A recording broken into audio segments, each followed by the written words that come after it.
안녕하세요. 보듬교육에서 영어를 가르치고 있는 김운섭입니다. 이제 모든 지필고사가 끝나고 겨울방학을 앞두고 있습니다. 그래서 고등학생들에게 겨울방학 이 두 달이 얼마나 중요한지는 여러분이 잘 알고 계실 거라고 믿습니다.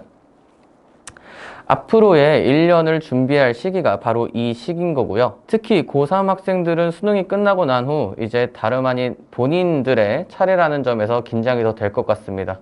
또한 1학년 그리고 2학년 학생들도 3월 모의고사를 앞두고 있기 때문에 저희가 이번에 준비한 수업은 모의고사 유형을 통한 독해 수업이 되겠습니다. 이번 윈터 수업의 키워드는 어휘력 상승입니다. 특히 본인이 모의고사 3등급 밑에 있다라고 하는 학생들은 조금 더 집중해서 들으셨으면 좋겠는데요. 이 학생들의 문제는 99%가 단어 문제입니다. 50점, 60점이 나온다는 거는 빈칸 추론과 같은 고난도 유형은 고사하고 주제문 찾기나 그 다음에 내용일치, 도표, 안내문에서 틀린다는 점인데요. 아까 말씀드렸다시피 이것은 단어 문제입니다. 그래서 이번 두 달 동안 정말 눈 딱 감고 하루에 100개씩만 외운다면 여러분들의 점수는 20점, 30점 올라가는 거 금방 향상될 수 있습니다. 물론 다른 과목도 공부해야 하니까 저희가 효율적으로 암기할 수 있는 방법 알려드릴 거고요. 어휘력 상승을 위해서 본인의 그런 어쩔 수 없는 절대적인 공부량과 시간이 필수적입니다.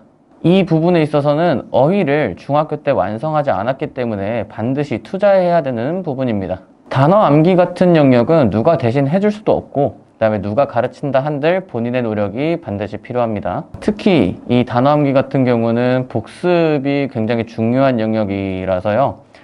저희가 누적 복습 테스트를 통해서 도와드릴 거고요. 특히 그 단어 형성 메커니즘에 대해서 저희가 같이 연습을 할 것입니다. 어떤 친구는 단어 100개를 30분 만에 외우는 친구가 있을 거고요. 또 어떤 친구는 30개의 단어를 100분을 외운다 해도 못 외우는 친구가 있을 겁니다. 전자의 학생은 정말 그 100개를 모두 외웠을까요? 이 친구는 먼저 외워야 할 단어와 외우지 않아도 될 단어를 나눌 것입니다.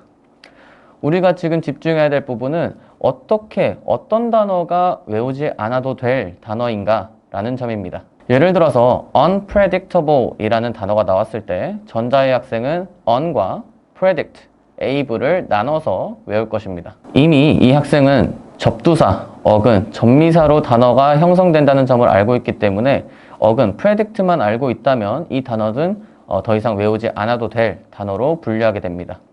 하지만 후자의 학생 같은 경우는 그 스펠링부터 의미, 발음까지 모두 외우기 때문에 남들보다 시간이 더 걸리게 됩니다. 그렇기 때문에 저희가 단어 형성 메커니즘에 대해서 같이 연습을 하고 그리고 이게 본인이 숙달되고 그 다음에 이거를 적용할 수 있으면 앞으로 모의고사 준비 또는 내신 준비에 대해서 엄청난 도움이 될 것입니다.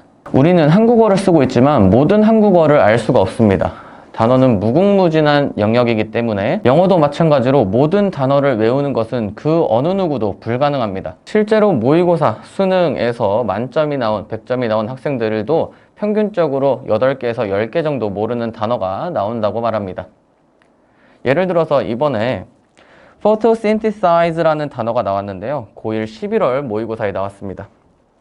대부분의 학생들은 이 의미를 모를 거예요. 하지만 photo와 그 다음에 synthesis, 그 다음에 IZE 동사형 어미라고 나눠서 본다면 빛, 그리고 합성, 그리고 하다 라고 해서 광합성하다 라는 의미가 도출될 수 있습니다. 이렇게 어려운 단어가 나온 그 문장일수록 정답에 관한 힌트 문장일 경우가 많고요. 그래서 고득점을 위해서는 반드시 필요한 훈련입니다. 자, 문법 같은 경우는 내신 대비처럼 이론적인 문법이 아니라 독해를 위한 구문 독해로 진행될 거고요. 모의고사에서 이론적인 문법 문제는 한 문제밖에 나오지 않고 이조차도 그 범위가 되게 한정적입니다. 그래서 그 문법 문제 파트에서 좀 더 자세하게 다룰 예정입니다. 독해의 경우 정확한 직독직해가 목표입니다. 많은 학생들이 읽고 나서도 이게 무슨 말인지 모르겠다라고 말하는 경우가 많은데요. 이 이유는 두 가지입니다. 첫 번째, 주어 동사를 파악하지 못했다. 그러니까 독해는 누가 무엇을 했는지가 중요하고 그 흐름을 찾는 게 중요한데 주어 동사를 못 찾으면 해석이 부정확해집니다. 그리고 두 번째는 독해 속도가 너무 느려서입니다. 내가 앞문장을 읽고 뒷문장을 읽었는데 뒷문장의 문장이 너무 길어서 또는 내가 모르는 단어가 너무 많아서 그 해석이 길어지게 된다면 앞문장의 내용도 기억나지 않아서 그 흐름을 놓치게 됩니다. 그래서 이 해결책은 아까 방금 말씀드렸다시피 모르는 단어 그 다음에가 없어야 되는 거고요. 그 다음에 긴 문장을 끊어 읽을 수 없기 때문에 구문 독해를 반드시 연습해야 됩니다. 자, 마지막으로 드리고 싶은 말씀은 모의고사는 결국 시간 싸움입니다. 총 70분에 45문제를 풀어야 되는데 이렇게 들었을 때는 굉장히 할만하다라고 생각을 하실 거예요. 하지만 듣기 문제가 17문제가 되고 독해 문제가 28문제인데 듣기 문제에서 이미 20분이 소요가 됩니다. 그럼 독해 문제 28문제를 50분 만에 풀어야 되는데 이는 한 문제당 1분 15초에서 1분 30초 안에 끊어야 된다는 점이에요. 시간 관리를 하기 위해서는 절대로 순서대로 문제를 푸시면 안 되고요. 그래서 시간 관리하면서 문제 푸는 방법을 이제 수업 때 연습할 거고 이 습관이 수능까지 계속 이어졌으면 좋겠습니다. 교재는 자체 교재로 모의고사 유형별 연습 문제로 저희가 만들었고요. 앞서 말씀드린 문제 푸는 방법대로 유형의 순서를 준비해 놨으니까요. 그대로 따라오시면 아마 습득이 될 겁니다. 그리고 단어 같은 경우는 기본적으로 이게 바뀔 수도 있어요. 개인 역량에 따라서. 기본적으로 고1 워드마스터 고등 컴플릿 쓸 거고요. 고등학교 2학년은 워드마스터 수능 2000, 그 다음에 고3은 워드마스터 하이퍼 2000을 정했는데 이건 아까 말씀드렸다시피 개인 역량에 따라서 달라질 수 있습니다. 자, 수업 때마다 저희가 단어를 외워서 시험을 보고 클리닉 시간에는 2회 분량의 수업에서 외운 단어를 누적으로 복습 테스트를 할 예정입니다. 단어 암기는 복습이 필수이기 때문에 꼭 클리닉 참석하셔야 됩니다. 제가 준비한 수업 시간은 고등학교 1학년 수요일, 금요일 8시부터 10시까지 그리고 클리닉은 수요일입니다. 그리고 이 수업은 수요일에는 원장님이 진행하실 거고요. 금요일에는 제가 수업합니다.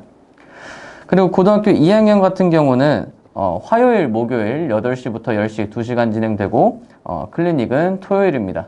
마지막으로 고3 학생들은 수요일 8시부터 10시 그리고 금요일 6시부터 8시로 진행되고요. 그 다음에 클리닉은 토요일입니다. 이건 기존 학생들의 시간이기 때문에 새로 오시는 분들은 요일별 시간 숙지하는데 차질이 없길 바랍니다. 제가 준비한 설명회는 여기까지고요.